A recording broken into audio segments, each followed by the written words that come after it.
معراج کی بات کرنے کا تو اب وقت آیا ہے، اس لیے کہ معراج کا سارا واقعہ تو مسجد اقصیٰ کے گرد گھومتا ہے۔ سبحان الذی اسریٰ بعبدہ لیلا من المسجد الحرام الی المسجد الاقصیٰ۔ حضور نے معراج کی رات مسجد اقصیٰ میں نماز پڑھائی تھی، اور ایک بار پھر سے طیبہ سے فلسطین میں آ، راستہ دیکھتی ہے پھر مسجد اقصیٰ تیرا۔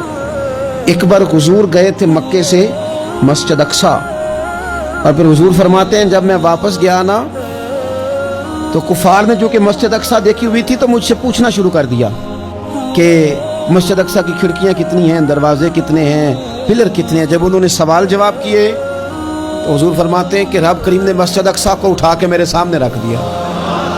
میں دیکھتا جاتا تھا، بتاتا جاتا تھا، کہہ لوں بات کر لوں۔ ایک دفعہ حضور مکے سے مسجد اقصیٰ آئے، اور ایک دفعہ مسجد اقصیٰ میرے نبی کی زیارت کے لیے مکے گئی، حضور کی زیارت کے لیے مکہ شریف گئی۔ اور میرے نبی تو صرف کسی چیز کی طرف ایک دفعہ دیکھ لیں تو وہاں رحمت کے پھول کھلتے ہیں۔ مسجد اقصیٰ کی طرف منہ کر کے 17 مہینے میرے نبی نے نماز پڑھی ہے۔ مسلمانوں پتہ ہی کوئی نہیں، ہماری خبریں ہی اور ہیں، ہمارا درد ہی اور ہے، ہمیں پتہ ہی نہیں بم کہاں برس رہے ہیں، ہمیں یہ خبر ہی نہیں۔ اور میں اس دور میں تقریریں کر رہا ہوں جہاں سوتوں کو جگانا نہیں پڑتا، جاگتوں کو جگانا پڑتا ہے۔ سیانے لوگوں کو سمجھانا ہمارے ذمہ لگ گیا، کیا کرے؟ اس قوم کو سکھانا پڑتا ہے جسے پتہ سارا ہے، لیکن جان بوجھ کے آنکھیں ہماری بند ہیں۔ یہ مولوی کو بات کرتا تو لوگ کہتے دیکھو مولوی گالی دیتا ہے، لیکن اگر قائد اعظم محمد علی جناح کہے کہ اسرائیل امریکہ کی ناجائز اولاد ہے تو پھر تو تمہیں ہضم کر لینا چاہیے نا، پھر تو لیبرل کو بھی ہضم ہونا چاہیے نا کہ قائد اعظم نے کہا ہے۔ اور اس ناجائز بچے کو تم نے اتنی طاقتیں دے دی کہ وہ مسلمانوں کے قبلہ اول میں نماز پڑھنے والوں کو بھی نہ بخشے۔ کہاں گئی تمہاری وہ انسانی حقوق کی بڑی بڑی تنظیمیں، کدھر گئی؟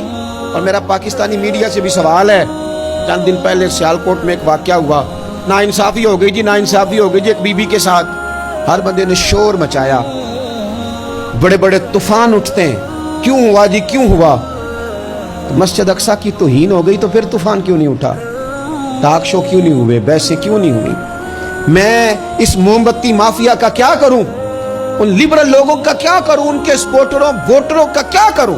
ان سیاسی جماعتوں کے کارکنوں کو کیا نام دوں کہ جو ان فضول بحثوں میں تو وقت ضائع کرتے ہیں؟ اور وہ مسجد اقصیٰ جس کے بارے میں میرے نبی پاک صلی اللہ علیہ وسلم سے ایک صحابیہ نے پوچھا تھا، یا رسول اللہ مسجد اقصیٰ میں نماز پڑھنا کتنا کو بہتر ہے باقی نمازوں کے مقابلے میں؟ تو حضور نے فرمایا 1000 گنا بہتر ہے۔